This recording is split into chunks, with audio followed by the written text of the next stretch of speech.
नमस्कार, prime news आप देख रहे हैं। आपके साथ मैं हूं मेघना सचदेवा। लगभग 1 साल बाद कोरोना को लेकर कोई खुशखबरी भारतवासियों तक पहुंची। जी हां, आने वाली 16 जनवरी को हिंदुस्तान में वैक्सीनेशन का काम शुरू कर दिया जाएगा। देश के हर राज्य ने वैक्सीन का ड्राई रन कर तैयारियां पूरी कर ली हैं। कई राज्यों में तो कोरोना वैक्सीन की पहली खेप पहुंच भी चुकी है। लेकिन इस ऐतिहासिक दिन के पीछे हमारे डॉक्टर्स और वैज्ञानिकों की कड़ी मेहनत है। आज हम आपको बताएंगे वैक्सीन बनने की पूरी कहानी।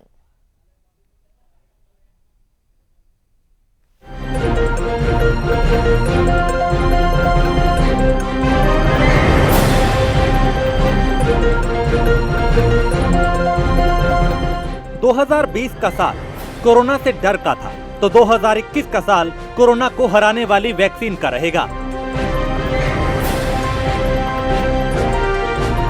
क्योंकि डंके की चोट पर हिंदुस्तान ने लिखी है आत्मनिर्भर भारत की कहानी। एक साथ दोहरी सफलता हिंदुस्तान ने हासिल की है।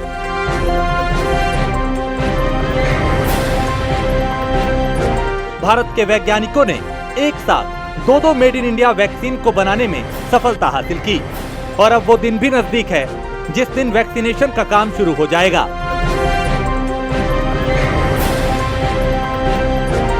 आने वाली 16 जनवरी हर भारतवासी के लिए एक नए युग की शुरुआत की तरह साबित होगी। जी हां, इस दिन पूरे देश में वैक्सीनेशन का काम जोर शोर से शुरू होने वाला है, जिसके लिए पूरे हिंदुस्तान के हर राज्य में तैयारियां लगभग पूरी की जा चुकी हैं।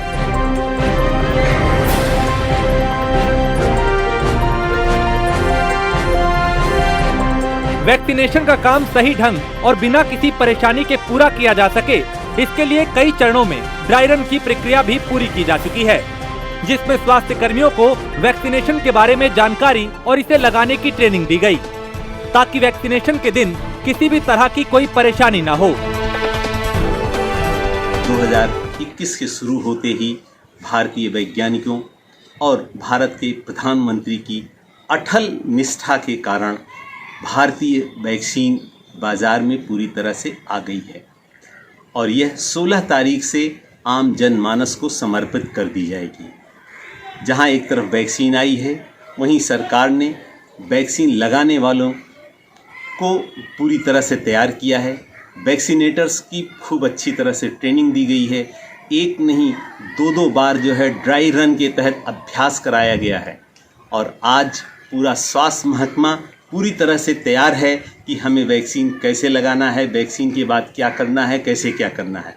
अगर वैक्सीनेशन की बात करते हैं तो सबसे बड़ी चीज़ ये है कि वैक्सीन जो है ये पूरी तरह से सुरक्षित है, स्वदेशी है, इसमें रिएक्शंस होने के चांसेस कम हैं और इसकी 2 खुराकें लगनी हैं और अगर किसी व्यक्ति को 2 खुराक लग जाएगी तो निश्चित रूप से वो कोरोना जैसी महामारी से बचने के लिए पूरी तरह से स्वतंत्र हो जाएगा। कोरोना वैक्सीन देश के कई राज्यों तक सुरक्षित पहुंच चुकी है।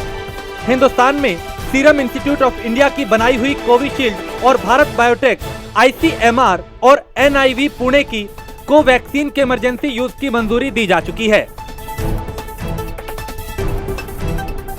कोविशील्ड टीके की पहली खेप 12 जनवरी को सीरम इंस्टीट्यूट ऑफ इंडिया से पुणे एयरपोर्ट के लिए रवाना हुई, जहां से टीकों को लेकर पहले विमान ने दिल्ली के लिए उड़ान भरी और वैक्सीन को ले जाने के काम से जुड़े एक कर्मी ने बताया कि टेम्परेचर कंट्रोल करने वाले 3 ट्रक इन टीकों को लेकर करीब सुबह 5 बजे पुणे एयरपोर्ट के लिए सीरम इंस्टीट्यूट ऑफ इंडिया से रवाना हुए। भारत में DCGI ने सबसे पहले कोविशील्ड नाम की वैक्सीन को अप्रूवल दिया। इस वैक्सीन का विकास ऑक्सफोर्ड एस्ट्राजेनेका ने मिलकर के किया और इसका भरपूर उत्पादन हमारे देश की पुणे की company serum institute of India ने किया। आज ये उपलब्ध है हम लोगों को लगवाने के लिए। फेज 3 ट्रायल में जो हमारे देश और विदेशों में हुई उसमें ये हमें प्रभावी और सुरक्षित पाई गई है। इस वैक्सीन को भारत सरकार ने 16 जनवरी से लगवाने के लिए अप्रूवल दे दिया है, घोषणा की है पहले चरण में हेल्थ वर्कर्स को, दूसरे चरण में फ्रंट लाइन वर्कर्स को, तीसरे चरण में 50 साल से ऊपर के सभी बाकी लोगों को और 50 साल से कम उम्र के उन व्यक्तियों को जिनको कोई पहले से बड़ी बीमारी है, जैसे डायबिटीज़ है, ब्लड प्रेशर है, कैंसर है इत्यादि, इन लोगों को किडनी की डिजीज़ है, इन लोगों को टीकाकरण के लिए चयन किया जाएगा।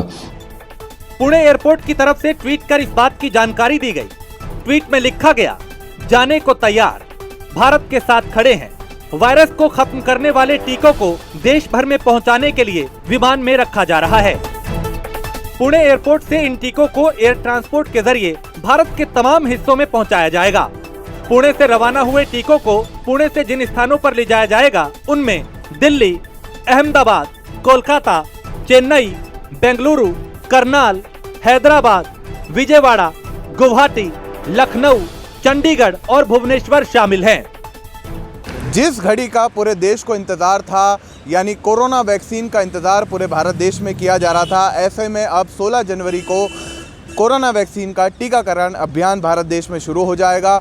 और वहीं दिल्ली की बात करें तो दिल्ली में कोरोना वैक्सीन पहुंच गई है और इसी के साथ साथ Rajiv Gandhi super speciality hospital के कोल्ड स्टोरेज में ये सारी वैक्सीन को रखा गया है। हम आपको बता दें कि जो vaccine, corona vaccine Delhi airport से राजीव गांधी हॉस्पिटल तक आई, उसे पूरी तरीके से दिल्ली पुलिस ने गार्ड कर रखा था। और इसी के साथ साथ उस पूरे काफिले में हेल्थ मिनिस्ट्री की तरफ से भी लोग मौजूद थे। हम आपको बता दें कि कोरोना वैक्सीन का जो टीका है वो 16 जनवरी को पूरे भारत देश में लगना है और ऐसे में दिल्ली के लिए भी 8 से 10 कोरोना वैक्सीन के बॉक्स जो हैं वो राजीव गांधी हॉस्पिटल में रखे गए हैं।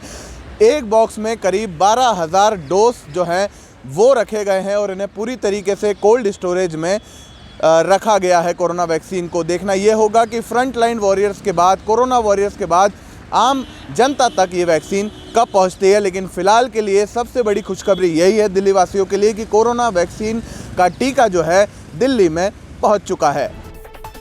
वैक्सीन को इंस्टीट्यूट से रवाना करने से पहले एक पूजा भी की गई। सूत्रों की माने तो ट्रक में करीब 478 डिब्बे रखे गए, जिसमें हर डिब्बे का वजन 32 किलोग्राम है।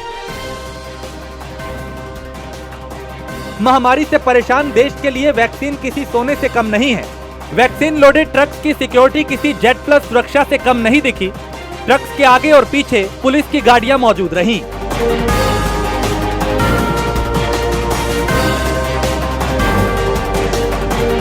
कंपनियां, लॉजिस्टिक्स फर्में, सरकारें और तमाम अस्पताल मैनेजमेंट ने वैक्सीन की चोरी को रोकने के लिए एक फुल प्रूफ प्लान तैयार किया। इतना ही नहीं, सरकार और वैक्सीन बनाने वाली कंपनियां इस बात की आशंका को लेकर भी अलर्ट हैं कि कहीं वैक्सीन के नाम पर ब्लैक मार्केटिंग और जालसाजी ना शुरू हो जाए।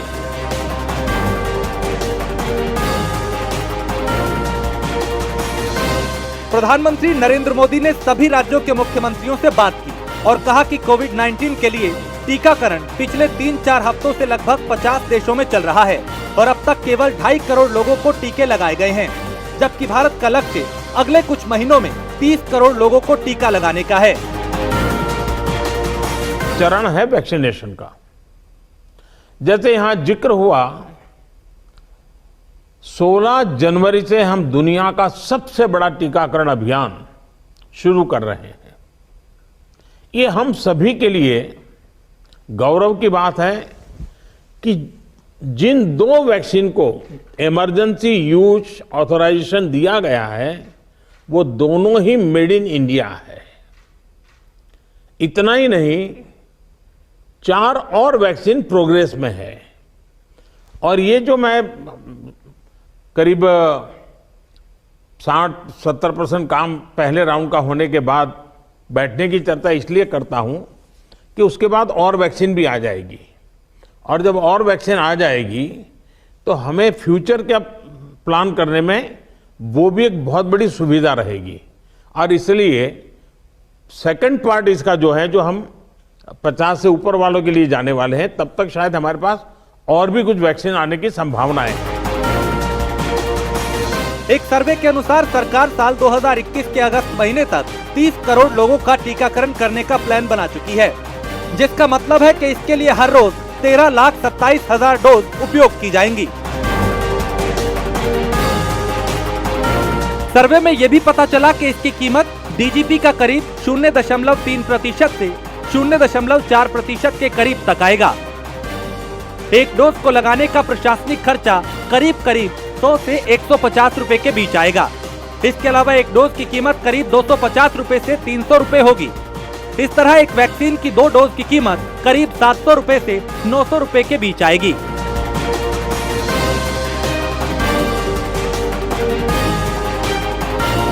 केंद्र से लेकर राज्यों तक सरकारें वैक्सीनेशन को लेकर बेहद गंभीर हैं।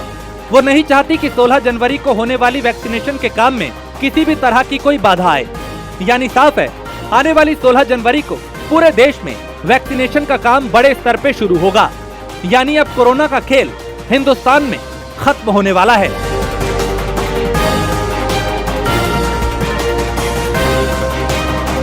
दिल्ली से यश शर्मा, प्राइम न्यूज।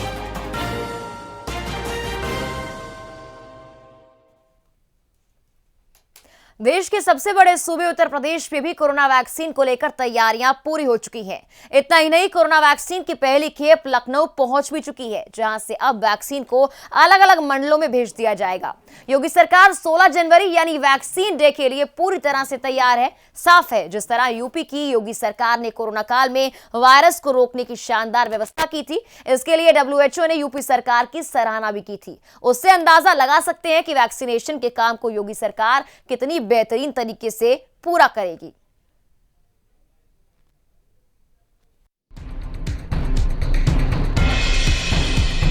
देश का सबसे बड़ा सूबा यूपी भी वैक्सीनेशन डे के लिए पूरी तरह से तैयार है। सूबे के सीएम योगी आदित्यनाथ कोरोना को लेकर पहले से ही काफी गंभीर रहे हैं। जिस तरह से उन्होंने यूपी में कोरोना के खिलाफ जंग लड़ी और कोरोना को यूपी में पांव नहीं पसारने दिए, उसी तरह सीएम योगी ने पूरे सूबे में वैक्सीनेशन की तैयारियां पूरी कर ली हैं। इसी सिलसिले में यूपी में तीसरे चरण के ड्राई रन पर सीएम योगी ने लखनऊ के सिविल अस्पताल का औचक निरीक्षण किया। सीएम तकरीबन 10 बजे अस्पताल पहुंचे। ऐसे में अस्पताल के अफसरों में हड़कंप मच गया। सीएम ने यहाँ की waiting hall, vaccination room, observation room का निरीक्षण किया। इस दौरान एक ही साइट मिली, जिसे लेकर सीएम ने सीएमएस के डॉक्टर से सवाल खड़े किए। सीएम के सवाल करते ही डॉक्टर सकपका गए, जिसके बाद वो जगह की कमी होने का हवाला देते हुए नजर आए। सीएम ने लापरवाही पर फटकार लगाते हुए अस्पताल के अधिकारियों को फुल फ्लैश में फाइनल ड्राई रन का निर्देश दिया। इसके बाद अस्पताल में 2 साइट बनाकर रिहर्सल किया गया। फाइनल ड्राई रन हुबहू कोरोना वैक्सीन अभियान की तर्ज पर किया गया। इसमें समय से शहर और ग्रामीण क्षेत्र के सेंटरों पर पुलिस सुरक्षा में वैक्सीन भेजने का ट्रायल किया गया है। 31 सरकारी और 30 निजी अस्पतालों में बने सेंटरों पर कोल्ड बॉक्स भेजे गए। पहले डिस्ट्रिक्ट वैक्सीन स्टोरेज सेंटर से 21 कोल्ड चेन पॉइंट पर वैक्सीन भेजी गई। इन कोल्ड चेन पॉइंट से 61 अस्पतालों में कोल्ड बॉक्स भेजे गए। शहरी क्षेत्र में 5 से 15 मिनट में कोल्ड बॉक्स अस्पताल पहुंचे। वहीं ग्रामीण क्षेत्रों की 11 CSC पर वाहन को 30 से 40 मिनट समय लगा। ऐसे में मुख्यालय से ग्रामीण क्षेत्र में 8:30 बजे ही वाहन पुलिस सुरक्षा में रवाना कर दिए गए। यूपी की राजधानी लखनऊ में वैक्सीन की पहली खेप पहुंचने से शहर वासियों ने राहत की सांस ली। सीरम इंस्टीट्यूट ऑफ इंडिया में तैयार हुई कोविशील्ड वैक्सीन शाम 4 बजे लखनऊ पहुंची। वैक्सीन स्टोरेज के लिए प्रदेश में 18 स्टेट स्टोर बनाए गए हैं। अभी इनमें से 9 स्टेट स्टोर पर वैक्सीन जानी है। इस मौके पर यूपी के स्वास्थ्य मंत्री जय प्रताप सिंह ने टीका कर वैक्सीन वाले ट्रक को रवाना किया। देखिए, हमारा डिस्ट्रीब्यूशन 18 मंडल तक है। 18 मंडल हमारे मेन स्टोर्स हैं। पूरे उत्तर प्रदेश में 18 मंडल को ही हमने मंडल वाइज जो बड़े बड़े स्टोर हैं हमने वहाँ पर रखे हैं। ये लखनऊ मंडल का 1,60,000 आया है। बाकी 11 लाख हमको आना है या उससे भी अधिक आ सकता है। जितना कंपनी सप्लाई करेगी उतना हम उन मंडलों तक पहुँचाएंगे और मंडलों के बाद 16 तारीख तक हम अपना प्रारंभ कर देंगे। नियमित 852 केंद्र पर हम नियमित टीकाकरण शुरू कर देंगे। और सर, ये किनको पहले लगाई जाएगी सर? जो फ्रंटलाइन वर्कर्स होंगे या जो नहीं, हेल्थ वर्कर्स पहले लगेंगे, उसके बाद फ्रंटलाइन वर्कर होंगे, उसके बाद 50+ जो कोमोबिडिटी वाले होंगे, उसके बाद आजमावटी। तो ये थोड़ा टाइम लगेगा अभी। तो जैसा कि आपने देखा कि जयप्रताप सिंह जी का साफ कहना है कि ये जो वैक्सीन आई है ये पहले जो हेल्थ वर्कर्स होंगे उनको लगाई जाएगी, उसके बाद जितने भी फ्रंटलाइन वर्कर्स होंगे, पेशेंट्स होंगे और जो 50 साल के ऊपर के वृद्ध लोग होंगे उनको लगाई जाएगी। आगे आने वाले समय में देखने वाली बात ये होगी कि ये वैक्सीन कितनी प्रभावशाली होती है। अपर मुख्य सचिव स्वास्थ्य अमित मोहन प्रसाद ने कहा कि 16 जनवरी से प्रदेश में वैक्सीन लगाने का कार्यक्रम प्रारंभ होने वाला है। इसके लिए यूपी पूरी तरह से तैयार है। जो हमारे बड़े स्थान है जहां भंडारण किया जाता है, वैसे 8 और स्थानों के लिए हमें आवंटन प्राप्त हो गया है, जहां पर भी वैक्सीन हमें शीघ्र ही प्राप्त होगी और वहां से इन सभी स्टेट स्टोर से वैक्सीन को हम जनपदों में भेजेंगे। जनपदों से हम जो ब्लॉक लेवल PSC या CSC हैं, जहां पर ये कोल्ड चेन के पॉइंट हैं, वहां भेजे जाएंगे और फिर उसके पश्चात 16 तारीख से वैक्सीनेशन का कार्य प्रारंभ होगा। प्रथम चरण में जो हेल्थ केयर वर्कर्स हैं उनका वैक्सीनेशन प्रारंभ होगा। हमारे प्रदेश में कुल 1298 ऐसी जगहें हैं जहां पर हम वैक्सीन को स्टोर करते हैं और जो वैक्सीन आ रही है इनको हम इन सभी जगहों में भेजेंगे और वैक्सीनेशन का कार्य प्रारंभ करेंगे। वैक्सीनेशन के कार्य के लिए हम राज्यव्यापी ड्राई रन 2 बार कर चुके हैं और उसका पूर्वाभ्यास पूरे प्रदेश में किया जा चुका है। कोरोना वैक्सीन को लेकर हमने सूबे के कई डॉक्टर्स से बात की है, जिन्होंने हमें बताया कि हिंदुस्तान की वैक्सीन 80 से 90% कोरोना वायरस पर कारगर है। यानी वैक्सीन लगवाने वाले इंसान में कोरोना का खतरा सिर्फ 10 से 20% है। बात साफ है कि 2020 के साथ साथ अब कोरोना का अंत भी हो चुका है। 2021 में नए साल की शुरुआत के साथ नए युग की शुरुआत हुई है। भारतवासियों को अब इंतजार है तो बस 16 जनवरी का कि कब वो वैक्सीन लगवाएं और कोरोना के खौफ को हमेशा हमेशा के लिए अपने दिल दिमाग से खत्म करें। Devansh Bisht, Lucknow, prime news.